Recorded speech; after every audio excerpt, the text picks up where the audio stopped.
परीक्षा गुरु YouTube channel में आपका स्वागत है। आज हम पढ़ेंगे वर्णमाला।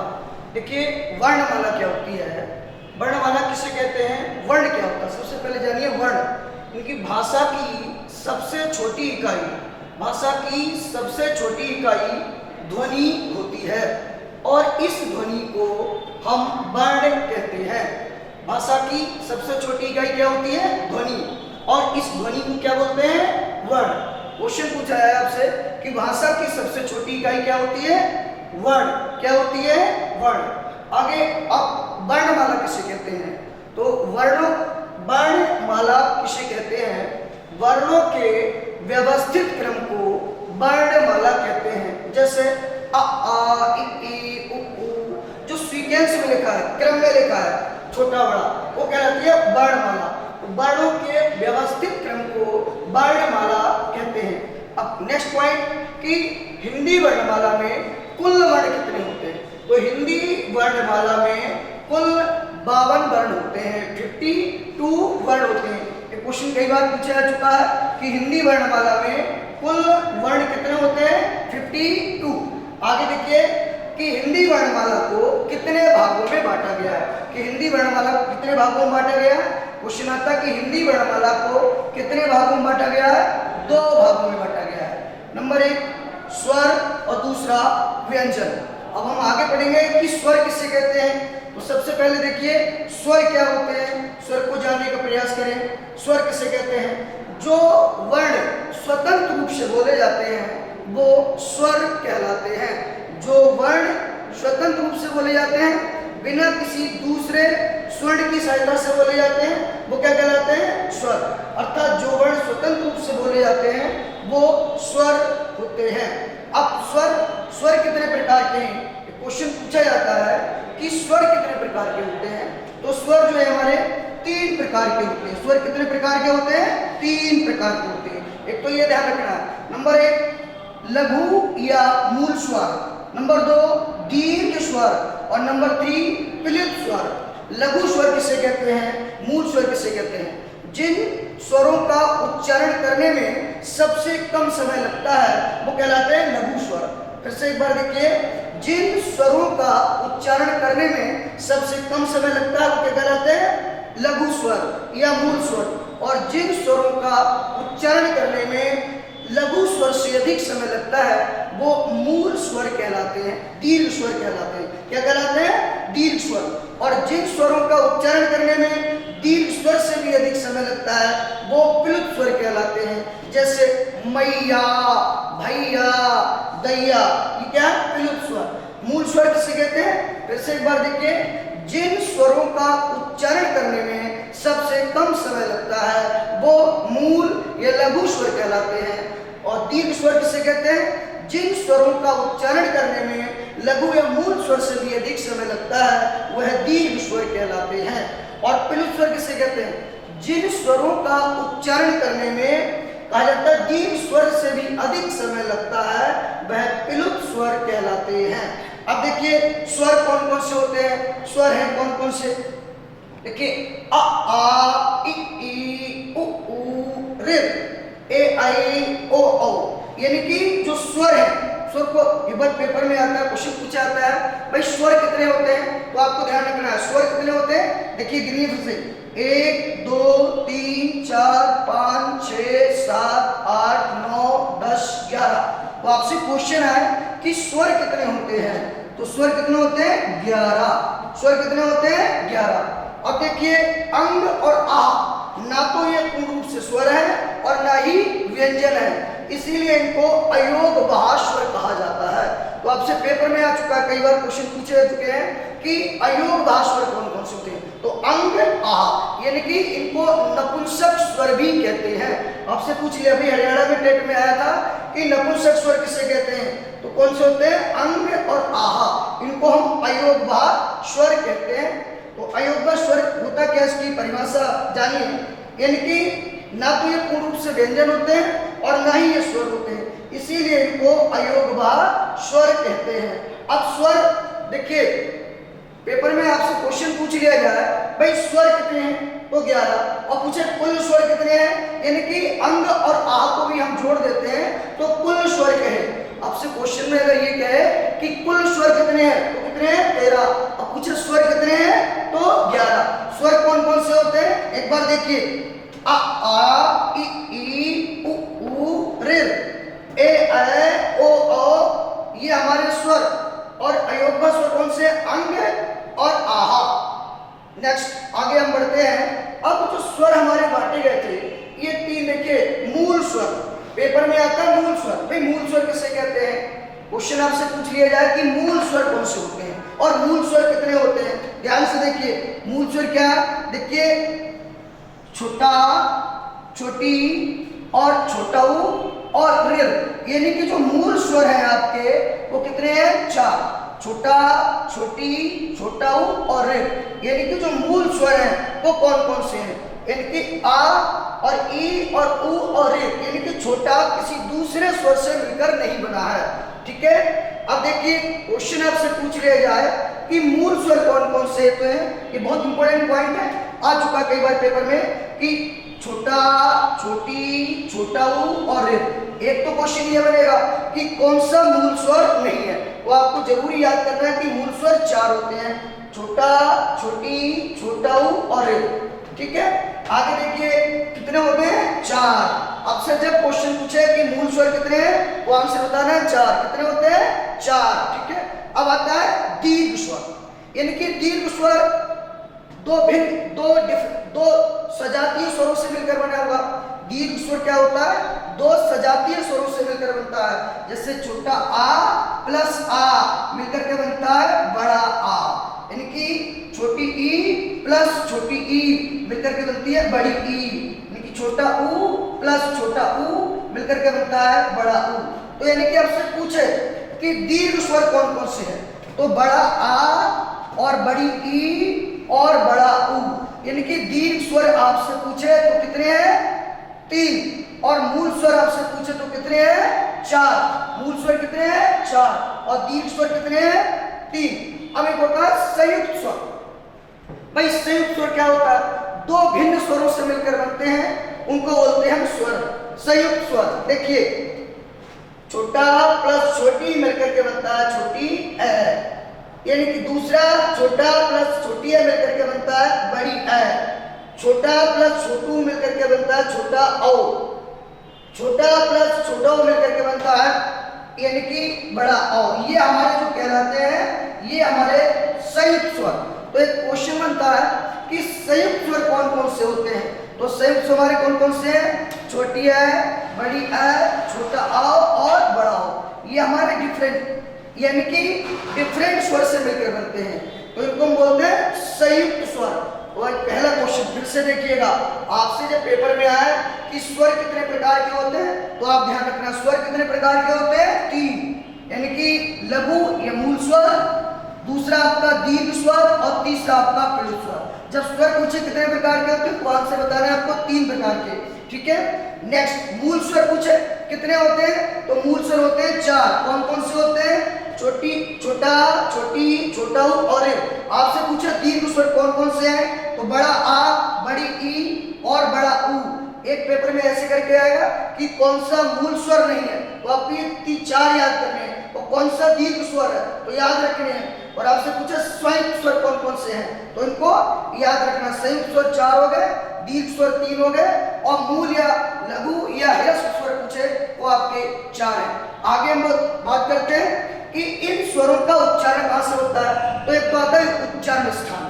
देखिए इसको विशेष याद रखना है, कई बार पेपर में आ चुका है, 2014 में ग्राम पंचायत अधिकारी में आया था कि अग्र स्वर कौन सा है, तो इसलिए याद करना है उच्चारण के आधार पर स्वर, इनका उच्चारण स्थान कौन सा है। देखिए सबसे पहले अग्र स्वर क्या होता है, जिन स्वरों का उच्चारण करने में हमारा मुख बाहर की ओर खुले, ऐसे करके ध्यान रखना। जैसे हमने बोला छोटी ई तो आप मुंह कैसे बोला ई, बड़ी ई, छोटी ए, बड़ी ए, ये हमारे क्या कहलाते हैं अग्र स्वर। ध्यान दीजिए क्योंकि आपको याद करना भाई, मुंह ऐसे अगर सुनते सुकड़े तो आप समझ लो पशु स्वर होते हैं और मध्य बीच में टक जाए। तो फिर से देखिए अग्रस्वर होता क्या है, अग्रस्वर जानने का प्रयास करिएगा। जिन स्वरों का उच्चारण हमारे मुख से बाहर की ओर होता है वो कहलाते हैं अग्रस्वर। देखिए ये तो याद करना है, टिकली पड़ी टेक्निक तरीके से। अगर हमने बोला छोटी ई, मुंह से बोला, बड़ी ई, छोटी ए, बड़ी ए, ये हमारे होते हैं अग्रस्वर। अब बोला मधुस्वर, छोटा आ, अटक गया, छोटा आ, तो याद ध्यान रखिए ये हमारा मधुस्वर। पश्च स्वर, जिन स्वरों का उच्चारण करने में जो हमारा हवा जो है मुख से अंदर की ओर जाए, इनकी समझ लीजिए पेट के अंदर जाए। जैसे हमने बोला छोटा ऊ, बड़ा ऊ, छोटा ओ, बड़ा ओ। अब बोला बड़ा आ, यानी कि बड़ा आ भी आपका जो है ये क्या है, बड़ा आ भी आपका जो है वो पश्च स्वर है। तो एक क्वेश्चन तो यहीं से आएगा आपका कि अग्रस्वर कौन कौन से होते हैं, छोटी, बड़ी, छोटी है और बड़ी है, ये हमारे अग्रस्वर है। मध्यस्वर कौन से होते हैं, यानी कि छोटा आ, पश्च स्वर, छोटा ऊ, बड़ा ऊ, छोटा औ और बड़ा औ और बड़ा आ। फिर से समझ लीजिए एक बार इसको, देखिए ध्यान से। आपसे पूछा जाए कि भाई अग्रस्वर कौन कौन से हैं, उनको ध्यान रखना। अग्रस्वर क्या होते हैं, जिन स्वरों का उच्चारण करने में हवा हमारे मुख से बाहर की ओर जाए। जैसे हमने बोला छोटी ई, बड़ी ई, छोटी ए, बड़ी ए। मध्यस्वर बीच में अटक जाए, छोटा आ। पश्च स्वर, जिन स्वरों का उच्चारण करने में हवा अंदर की ओर आए, ध्यान रखना। जैसे हमने बोला छोटा ऊ, मुंह कैसे हुआ, ऐसे, और मुंह फैले तो अग्र और सिमटे तो पश्च, ठीक है। जैसे छोटा ऊ, बड़ा, छोटा ओ, बड़ा ओ, ये हमारे कहलाते हैं पश्च स्वर, ये मध्यस्वर, ये अग्रस्वर। तो जिन, ध्यान से एक बार इनके क्वेश्चन को फिर से समझ लीजिएगा, मैं आपको 2 मिनट लूंगा, ध्यान से सुन लीजिए। इनमें जब भी आए कि भाषा की सबसे छोटी इकाई क्या होती है, भाषा की सबसे छोटी इकाई क्या होती है, वर्ण। क्या होती है, वर्ण। और वर्णमाला किसे कहते हैं, वर्णों के व्यवस्थित क्रम को क्या बोलते हैं, वर्णमाला। हिंदी वर्णमाला को कितने भागों में बांटा गया है, 2 भागों में बांटा गया है। कितने भागों में बांटा गया है, तो हिंदी वर्णमाला को कितने भागों में बांटा गया है, 2।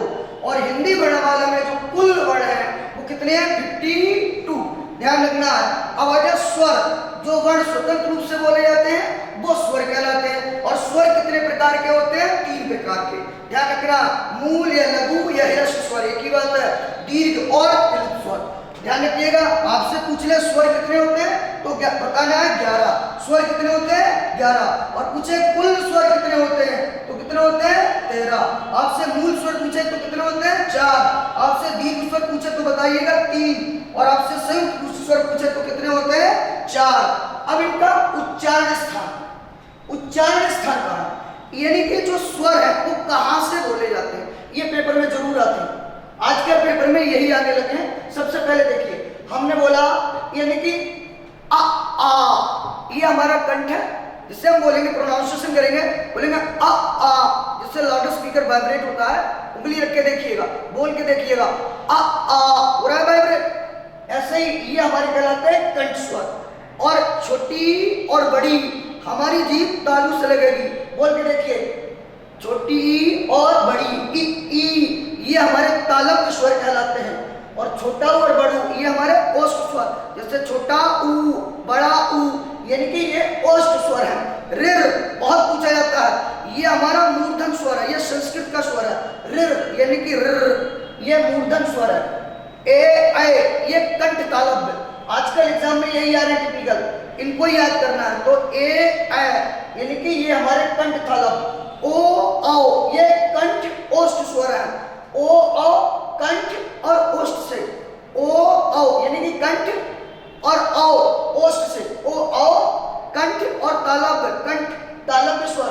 तो एक बार देखिए, आ, ये कंठ स्वर है, ई, ये हमारे तालव्य स्वर है, उ, ये हमारे ओष्ठ स्वर है, और ए, ये कंठ तालव्य है, और ऋ, ये आपका मूर्धन स्वर है। ए, अब देखिए, ओ, औ, कंठ ओष्ठ स्वर, तो उनको आप याद कर लीजिएगा। पढ़ते हैं, स्वर के बाद पढ़ते हैं व्यंजन।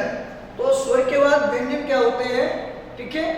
व्यंजन किसे कहते हैं, जो वर्ण स्वरों की सहायता से बोले जाते हैं वो व्यंजन कहलाते हैं। यानी कि क्वेश्चन आपसे पूछा जा रहा है कि व्यंजन किसे कहते हैं? जो वर्ण स्वरों की सहायता से बोले जाते हैं वह व्यंजन होते हैं। नेक्स्ट पॉइंट आता है कि व्यंजन कितने प्रकार के होते हैं? व्यंजन कितने प्रकार के होते हैं? व्यंजन 6 प्रकार के होते हैं। कितने प्रकार के होते हैं? 6 प्रकार के होते हैं। कौन कौन से होते हैं? जरा ध्यान से देखिए। स्पर्शी व्यंजन, स्पर्शी व्यंजन यानी कि हमारे मुख को स्पर्श करते हुए निकलते हैं, वो कहलाते हैं स्पर्शी व्यंजन। तो स्पर्शी व्यंजन कहां से कहां तक होते हैं? स्पर्शी व्यंजन का से लेकर के मां तक होते हैं। तो स्पर्शी व्यंजन, एक क्वेश्चन आता है स्पर्शी व्यंजन कितने होते हैं? 25। कितने होते हैं स्पर्शी व्यंजन? 25। एक तो क्वेश्चन यही बनता है। तो आपसे पूछा जाता है कि व्यंजन कितने प्रकार के होते हैं? 6 प्रकार के होते हैं। नंबर 1 स्पर्शी व्यंजन, नंबर 2 द्विगुण व उत्क्षिप्त व्यंजन, यानी कि द्विगुण व उत्क्षिप्त व्यंजन। जैसे लिखा डा और डा, ये हमारे छिपे हुए होते हैं। जैसे हम लिखते हैं पेड़, तो हम पेड़ लिखते हैं तो इसमें ये भी नहीं लगाते हैं, ये हमारे छिपे हुए होते हैं, यहाँ कहीं नहीं होते। तो उत्क्षिप्त या द्विगुण व्यंजन, तो एक पेपर में क्वेश्चन आता है कि उत्क्षिप्त या द्विगुण व्यंजन कौन कौन से होते हैं? तो उत्क्षिप्त और द्विगुण व्यंजन कौन से होते हैं? डा और डा। अब आता है अनुनासिक व्यंजन। अनुनासिक व्यंजन क्या होता है? यानी कि जिन वर्णों का, जिन व्यंजनों का उच्चारण हम नाक और मुंह दोनों से करते हैं, नाक और मुंह दोनों से करते हैं, वो कहलाते हैं अनुनासिक व्यंजन। अनुनासिक व्यंजन अर्थात प्रत्येक वर्ग का जो 5वां वर्ण है, यानी कि पहला, दूसरा, तीसरा, चौथा, 5वां, यानी कि प्रत्येक वर्ग का जो 5वां वर्ण है वो कहलाता है अनुनासिक व्यंजन। क्या कहलाता है? तो एक पेपर में आता भी अनुनासिक व्यंजन कौन सा नहीं है या कौन कौन से अनुनासिक व्यंजन है, तो याद करना है वा, या, अड़ा, ना और मा, ये हमारे अनुनासिक व्यंजन है। फिर आता है अंत्यस्थ व्यंजन।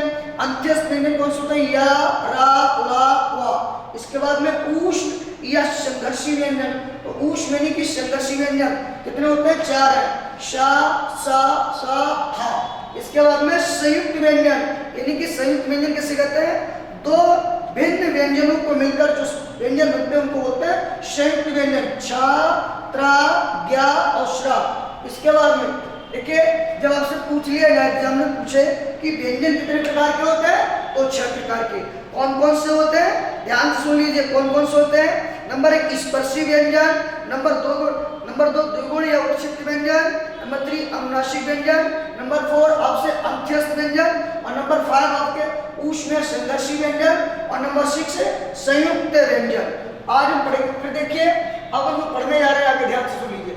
व्यंजन को जानने के लिए सबसे पहले वर्ग आना चाहिए। अगर वर्ग आता है तभी आप पहचान पाएंगे कि कहां से ये बोले जाते हैं। तो आपको वर्ग याद करना पड़ेगा।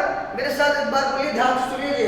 यानी कि का, चा, टा, ता, पा, यानी कि का वर्ग, चा वर्ग, टा वर्ग, ता वर्ग, पा वर्ग। ध्यान से सुनो, एक बार बोलना है का, चा, टा, ता, पा, का, चा, टा, ता, पा, यानी कि फिर से देखो का, चा, टा, ता, पा, यानी कि का, चा, टा, ता, पा। तो का वर्ग, चा वर्ग, टा वर्ग, ता वर्ग और पा वर्ग। यानी कि का वर्ग के अंतर्गत कौन कौन से वर्ण आते हैं? तो का वर्ग के अंतर्गत कौन कौन से व्यंजन आते हैं? का, खा, गा, घा और वा। यानी कि एक क्वेश्चन पूछा जाता है कि का वर्ग का उच्चारण स्थान क्या है? का वर्ग कहां से बोलते हैं? तो देखिए, का से होता है कंठ। का से क्या होता है? कंठ। कंठ हमारा कहां है? ये है, यानी कि का से कंठ। तो आपसे पूछा जाए कि का वर्ग का उच्चारण कहां से होता है, तो ध्यान रखिए का से कंठ। देखिए, जैसे हम का वर्ग बोलेंगे, जैसे लाउड स्पीकर हमारा वाइब्रेट होता है, ऐसे हमारा ये कंठ वाइब्रेट होगा। उंगली रख के देख लो, यानी कि बोलो का, खा, गा, घा, वा, यानी कि का से कंठ। याद रखना, ध्यान रखना, बिल्कुल का से कंठ। चा, चा से होता है चालू, यानी कि चा वर्ग का उच्चारण स्थान क्या? बहुत पूछा जाता है कि चा वर्ग कहां से बोला जाता है, कि का वर्ग कहां से बोला जाता है? तो का से कंठ, चा से चालू, यानी कि तालु, तालव्य व्यंजन। बोल के देखो, इनकी हमारी जो जीभ है ये तालु से टकराएगी। बोल के देखो, चा, छा, जा, झा और या, इनकी चा, छा, जा, झा, या। टकरा रही है तो चा से चालू। एक ट्रिक याद करो, ट्रिक से याद करो तभी याद होगी आसानी से। चा से चालू, तो चा से चालू यानी कि तालु, तालव्य व्यंजन। तो पेपर में आता है कि चा छा जा का उच्चारण कहां से होता है, तो तालव्य व्यंजन या तालु व्यंजन। अब होता है टावर। टावर यानी कि टावर में कौन कौन से वर्ड आते हैं, ऐसे करके पूछा था, टा ठा डा ढा अड़ा। इनकी टावर का उच्चारण स्थान है क्या? वो आपने देखा होगा पहले गाना आया करता नथुनिया पर गोली वाली। आजकल चलेगा बंदूक चली जाएगी है। अगर किसी का बंदूक पड़ेगी, लग भी गई धोखे से तो साला मरेगा नहीं तो मुर्दा हो जाएगा। ठा जैसे तो बंदूक जब चलती है तो आवाज आती है ठा ठा ठा ठा। तो याद रखना टा ठा डा था। तो यानी कि टा वर्ग का उच्चारण होता है वो मूर्धन से होता है। कहां से होता है? मूर्धन। फिर से समझ लीजिए, आजकल भी गाना चलने लगा है कि बंदूक चली जाएगी। अगर बंदूक चलेगी तो गोली जब किसी का लगेगी, अगर धोखे से कहीं और जगह लगी, मरा नहीं तो मुर्दा तो हो जाएगा। तो ये कहलाते हैं मूर्धन व्यंजन यानी कि टा ठा डा। अब आता है ता वर्ग। तो ता वर्ग में कौन कौन से व्यंजन आते हैं? पहले तो व्यंजन याद होने चाहिए, ता था दा धा ना। ये आपको संधि में काम आएंगे। अगर वर्ग याद है तो संधि तो अपने आप याद हो जाएगी ठीक से। तो ता वर्ग का उच्चारण होता है, आजकल देखा भाई बाबा रामदेव जी का चल रहा है पतंजलि यानी कि दंत मंजन, दंत कांति चल रहा है तो दांतों से संबंधित होता है। तो ता वर्ग का उच्चारण कहां से होता है? दंत से। बोल के देखो, यानी कि हमारी जो जीभ है वो दांत से टकराएगी। बोल के देखिए, ता था दा धा ना, यानी कि ता वर्ग का उच्चारण स्थान क्या है? दंत। क्या होता है? दंत। तो याद रखिए, पहले तो दंत कांति चल रहा है, उससे लिंक कर लीजिए दा से दंत, यानी कि ता वर्ग कहां से हो जाता है? दंत से। पा यानी कि पा वर्ग में कौन कौन से व्यंजन आते हैं? पा फा बा भा मा। याद करना है, यानी कि पा वर्ग के अंतर्गत कौन कौन से व्यंजन होते हैं, कौन कौन से वर्ड होते हैं। पा वर्ग का उच्चारण कहां से होता है? तो देखिए पा फा बा भा मा, यानी कि ओष्ठ व्यंजन। इनको हम लिपस्टिक व्यंजन नहीं बोलते हैं, ओष्ठ व्यंजन याद रखो, लिपस्टिक यानी कि पा फा बा भा मा, ये होठों से टकरा रहे हैं तो ये हमारे कहलाते हैं ओष्ठ व्यंजन। फिर से एक बार ध्यान से, का से कंठ होता है तो कंठ व्यंजन। का वर्ग का उच्चारण कंठ से होता है। चा वर्ग का उच्चारण तालव्य से होता है। टा वर्ग का उच्चारण मूर्धन से होता है और ता वर्ग का उच्चारण दंत से होता है और पा वर्ग का उच्चारण ओष्ठ यानी कि लिपस्टिक व्यंजन। ठीक है, ध्यान रखना, बंदूक चल जाएगी तो मूर्धन यानी कि टा ठा डा डा। ठीक है, आगे हम इसके देखिए। अब एक क्वेश्चन आता है कि अल्प प्राण किसे कहते हैं और महाप्राण, कौन सा अल्प प्राण है और कौन सा महाप्राण होता है। तो अल्प प्राण का मतलब होता है जिन वर्णों के उच्चारण करने में सबसे कम समय लगे, वो क्या कहलाते हैं? अल्प प्राण। यानी कि प्रत्येक वर्ग का पहला, तीसरा और पांचवा, ये हमारा क्या कहलाता है? यानी कि प्रत्येक वर्ग का पहला, तीसरा, पांचवा जो वर्ण है वो अल्प प्राण होता है। देखिए, अगर हमने लिखा का तो का में क्या लिखा, अगर लिखा खा तो खा में के एच, यानी कि ये का से अधिक समय लग रहा है तो ये हो जाएगा महाप्राण। ऐसी गा लिखा तो गा में लिखेंगे जी और ढा में लिखेंगे डी, यानी कि घा में लिखेंगे जी एच। तो आप देखिए अल्प प्राण क्या होता है, उसको रखना नहीं है, ऑप्शन आए तो देख के ही लगा लेना है कि भाई का कौन सा है। तो का में का के बनना है। तो प्रत्येक वर्ग का पहला, तीसरा, पांचवा ये कहलाता है अल्प प्राण। और महाप्राण क्या होता है? देखिए, प्रत्येक वर्ग का दूसरा, चौथा जो वर्ण है वो महाप्राण कहलाता है। अब देखिए धा आ गया तो धा में तो डीएच बनना है और दा में डी बनना है, तो आप पहचान लोगे नहीं। धा क्या हो गया? महाप्राण। और था क्या हो गया? था में टीएच बनेगा तो ये क्या हो गया? महाप्राण। यानी कि प्रत्येक वर्ग का दूसरा, चौथा जो वर्ण है वो महाप्राण, यानी कि विषम 1, 3, 5 जो विषम वर्ण है वो अल्पप्राण और जो सम है वो महाप्राण। अब इसके बाद में फिर से देखिए, आपसे पूछा जाएगा कि प्रत्येक वर्ग का जो पांचवा वर्ण होता है वो क्या कहलाता है? अनुनासिक व्यंजन। एक तो ये आता है भाई अनुनासिक व्यंजन कौन कौन से होते हैं, याद रखना अनुनासिक व्यंजन कौन सा है कौन सा नहीं है, ऐसे करके आएगा ऑप्शन में, ध्यान रखना। वा या अ ना मा, यानी कि प्रत्येक वर्ग का जो पांचवा वर्ण होता है वो अनुनासिक कहलाता है। अब देखिए इसके बाद में तो आपसे पेपर में आया कि स्पर्शी व्यंजन कितने होते हैं। तो स्पर्शी व्यंजन कितने से लेकर मां तक कितने हो गए? 5 के पेयर में है, 1, 2, 3, 4, 5। 1 2 3 4 5 यानी कि 25। तो आप ध्यान रखना स्पर्शी व्यंजन कितने होते हैं 25। और द्विगुण व्यंजन कौन कौन से हैं देखिए ड और ढ, ठीक है। उत्क्षिप्त व्यंजन भी बोलते हैं। अब इसके बाद में आते हैं अंत्यस्थ व्यंजन। बहुत पूछा जाता है कि अंत्यस्थ व्यंजन कौन कौन से होते हैं। या रा ला वा ये हमारे अंत्यस्थ व्यंजन कहलाते हैं। या रा ला वा ये हमारे कौन कौन से हैं अंत्यस्थ व्यंजन, ठीक है। या का जो उच्चारण स्थान है ये हमारे कहां से होता है तालु से। रा का उच्चारण स्थान कहां से होता है मूर्धन से। ये ला का स्थान उच्चारण स्थान होता है दंत से। और वा जो है आपका ये दंतोष्ठ कहलाता है। ये बहुत बार पेपर में आया कि वा का उच्चारण स्थान कौन सा है, तो वा हमारे कहलाता है दंतोष्ठ व्यंजन। दंतोष्ठ व्यंजन कौन सा है बहुत पूछा जाता है। वा यानी कि ये हमारा कहलाता है दंतोष्ठ व्यंजन। ला दंत व्यंजन, रा मूर्धन व्यंजन होता है और या तालव्य व्यंजन। ऊष्ण ऊष्ण या संघर्षी ऊस यानी कि सा सा सा। अगर पास में हाथ रखोगे तो आवाज आपका गर्म हो जाएगा। देखिए बोल के देखिए शा शा शा हा ये हमारे ऊष या संघर्षी व्यंजन। तो शा सा सा और हा यानी कि पूछा जाता है कि कौन कौन से ऊष्म व्यंजन है, तो ऊष्म व्यंजन कितने होते हैं 4। सा शा सा हा। सा ये हमारा ये जो सा है ये तालव्य सा है, ये मूर्धन सा है और ये दंत सा है। ये हा जो है ये कंठ व्यंजन है, ठीक है। अब एक आता है अंत्यस्थ व्यंजन कितने होते हैं 4। कौन कौन से अंत्यस्थ व्यंजन कौन कौन से होते हैं 4। या रा ला वा। ऊष्म व्यंजन कौन कौन से होते हैं सा सा सा हा। यानी कि अब आता है संयुक्त व्यंजन यानी कि दो भिन्न व्यंजनों से मिलकर बने वर्ण को संयुक्त व्यंजन कहते हैं। तो संयुक्त व्यंजन कौन कौन से होते हैं, एक बहुत इंपॉर्टेंट पॉइंट है। पूछा जाता है कि कौन सा संयुक्त व्यंजन नहीं है, एक कौन सा संयुक्त व्यंजन है, तो छा त्रा ज्ञा और श्रा। अब एक पेपर में आता है कि संयुक्त व्यंजन भाई किस किस से मिलकर बनते हैं, छा किस किस से मिलकर बना है, तो का हलंत प्लस सा। आपने क्षत्रिय लिखा होगा, अंग्रेजी में लिखते हैं क्षत्रिय तो के एस एच लिखते हैं, तो के यानी कि का और सा से मिलकर बनता है छा। ता त्रा जो बनता है ता हलंत प्लस रा से मिलकर बनता है त्रा। ध्यान से देख लीजिए ता हलंत प्लस रा से मिलकर बना है त्रा। ज्ञा जा हलंत प्लस यहां से मिलकर बना है ज्ञा। श्रा शा हलंत प्लस रा से मिलकर बना है श्रा। तो आपसे पूछ लिया था तो कोई ये मिलकर बने किसी दो भिन्न व्यंजन है यानी कि दो भिन्न व्यंजनों से मिलकर बने व्यंजन को संयुक्त व्यंजन कहलाते हैं। तो संयुक्त व्यंजन कितने होते हैं 4 होते हैं। छा त्रा ज्ञा और श्रा ये हमारे संयुक्त व्यंजन है।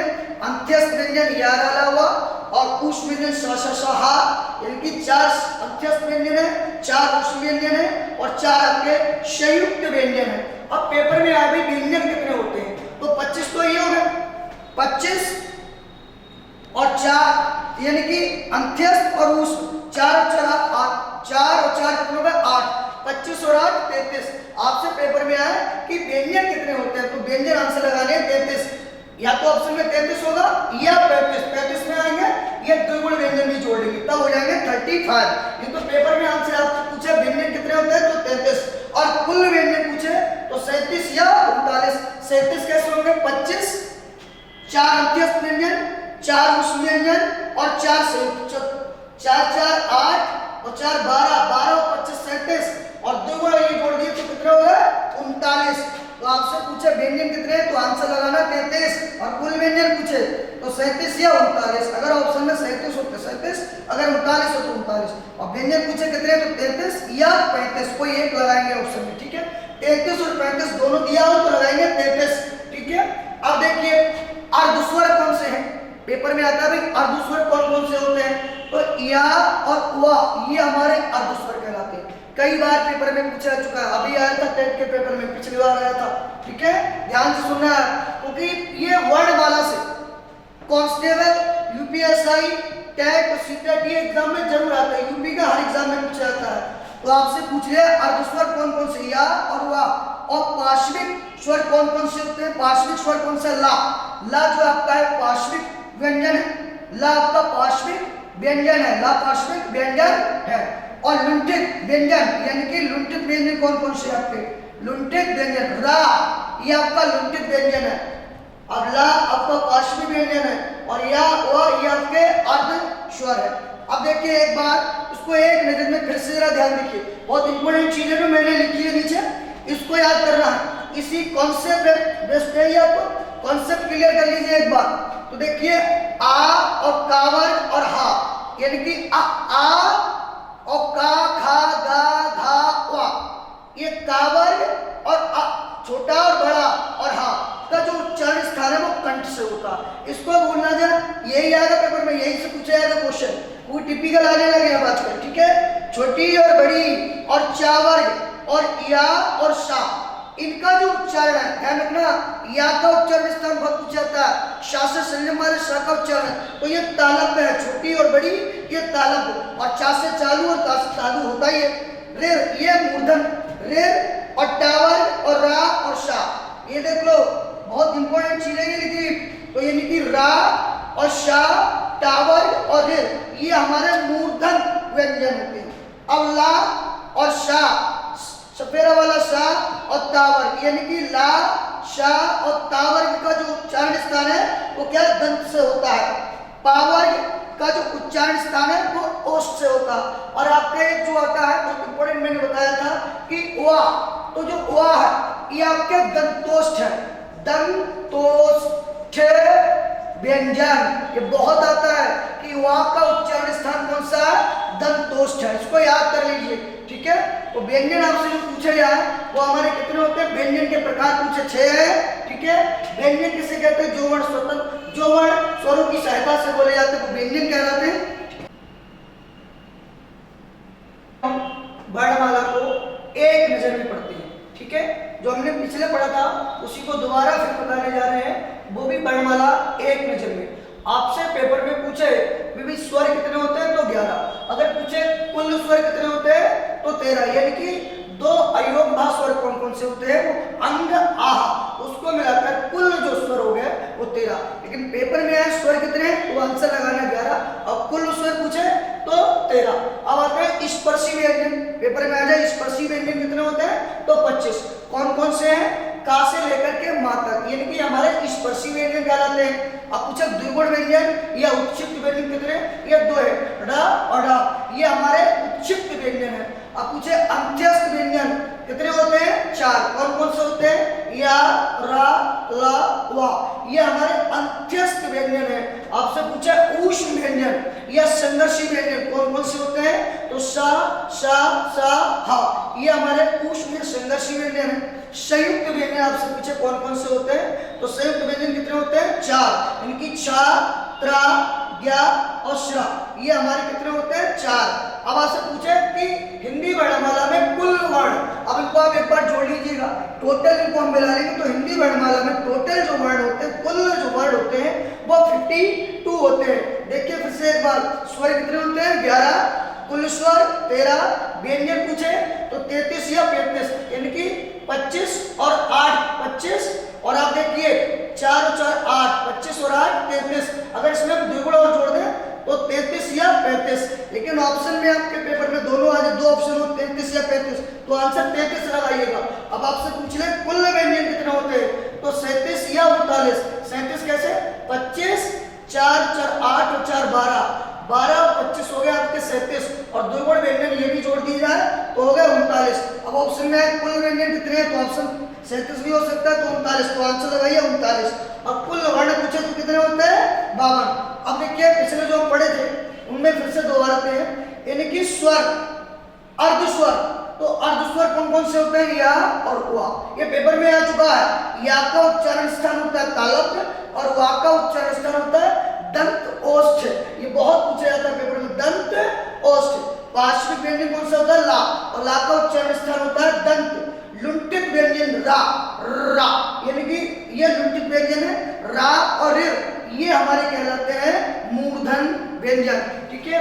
हमारे देखिए ये जो वीडियो आप देख रहे हैं, अगर ये बहुत अच्छी लगे और आपको समझ में आए तो इसको लाइक करें और शेयर करें। और नेक्स्ट जो वीडियो हम पढ़ेंगे वो भी बहुत यानी कि संधि पर पढ़ेंगे, तिर्की संधि और तिर्की समास पढ़ेंगे, ठीक है। बाकी थैंक यू क्लास।